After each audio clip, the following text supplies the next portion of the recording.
Welcome back, and it's time now to show you Sherrie Murphy's Regression. Please bear in mind that it is quite harrowing and it might be upsetting in parts, and our psychologist Angela Matanda is here to talk through some of the issues that it raises in just a minute. So brace yourself, have a cup of tea and see what you think of this.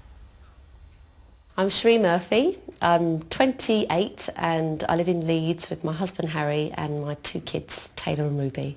I don't know that much about past life regression, but I'm really intrigued. I've only seen bits that I've seen on This Morning, so I am intrigued, so I'm quite excited about today.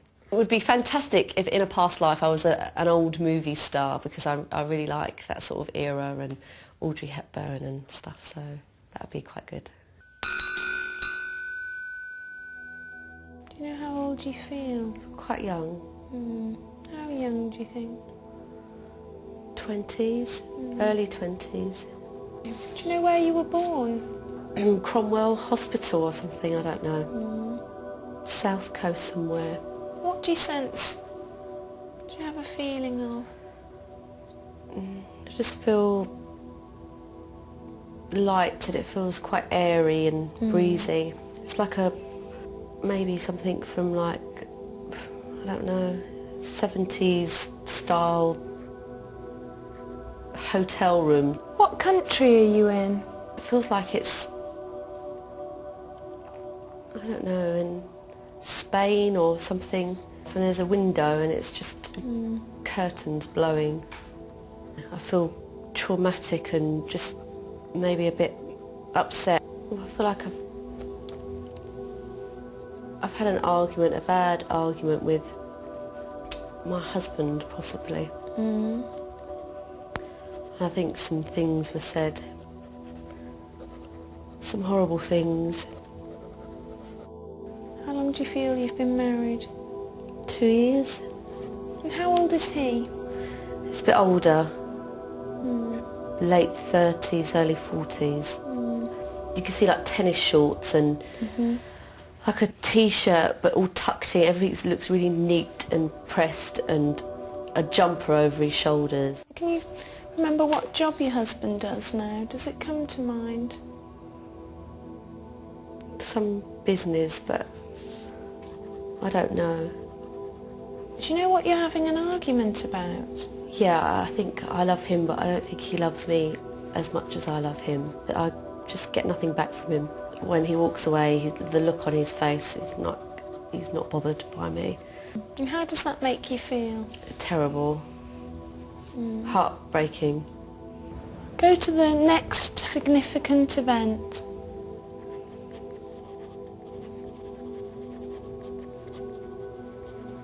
Sat with my mum and dad having tea in their house. And where's their house? Bournemouth. What's so significant about that particular day?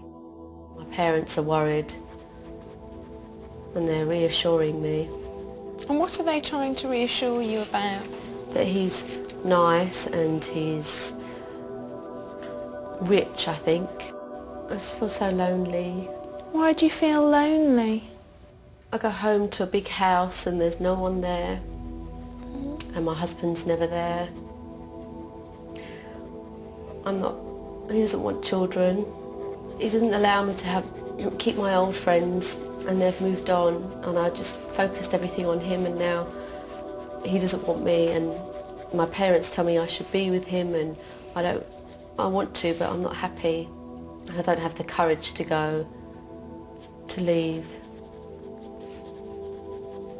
I don't want to be here.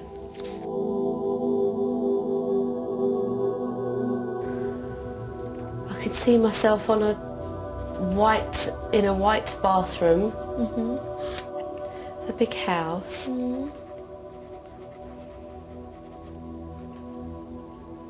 I think it's like a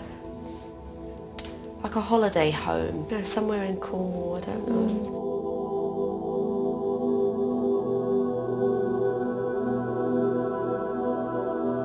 I don't want to be here anymore. And I can see like a blade, and then I can see blood on the floor. What have you done? I think I've cut my wrists.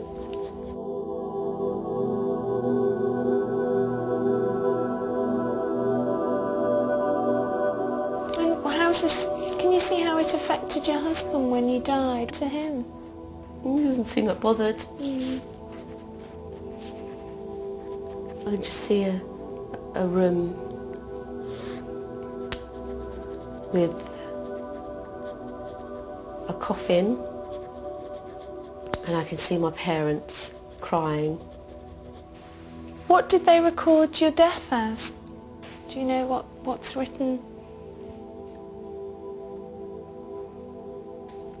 Suicide. 7, 8, eyes open, 9, 10, wide awake.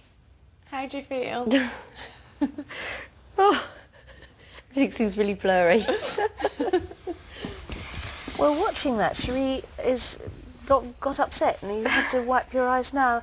And you're saying, Andrea, that's because we shouldn't look back at obviously those things. the way that was edited, there was more to it, and there was a disattachment to that lifetime for Sherrie, and she did see it from a higher wisdom point of view, and there was a point when the soul left the body, how she saw what she'd done, and you know, I know I'm not wrong in saying Oh that, no, yeah, I just think just seeing it for the first time, I hadn't, you know. And you're not supposed to look back at it. The whole thing is, with my private clients, I say, I will take notes, but I would really prefer that you don't read back about it. You're not going to tape it. You're not going to bring a video camera, which some of them do ask. And the whole point is I'm working you through something that has affected you on some subconscious level, and you're detaching from that thing that has affected you in this lifetime. But what's unusual, Sherrie, is the fact that watching that you would think you'd be traumatised by this, but in actual fact you say things did slot into place afterwards. You feel, I hope you still feel that... No, yeah, I do. I think it's just seeing yourself, and because I don't remember everything that that was said, or, you know, and just seeing it for the first time,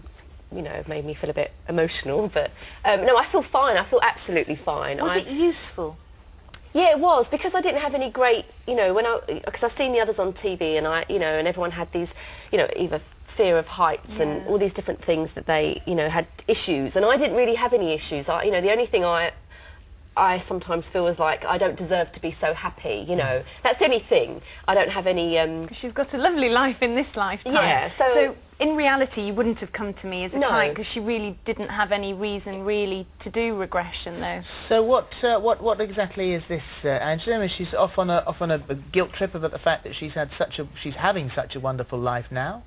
Possibly. I mean, I know you're saying, you know, you didn't have an issue, and I think that's what troubles me slightly, to go when you haven't perhaps got an issue and something like this is brought up can be quite shocking. But also what I noticed was a lot of catharsis. So you may not have had a time in this life, let's say, to shed tears about many things, to experience upsetness in that particular way, and it may have shifted for you in that particular way. In a relaxed state, on a subconscious level, you might have just let some of those feelings go. And I think that's quite important to say. Because none of us really know whether this is a past life or not. I know you believe that it is, Andrea. Some you of them don't know, are, Sherrie, whether you've made it up or not. And No. maybe it is all just a therapeutic way of dreaming.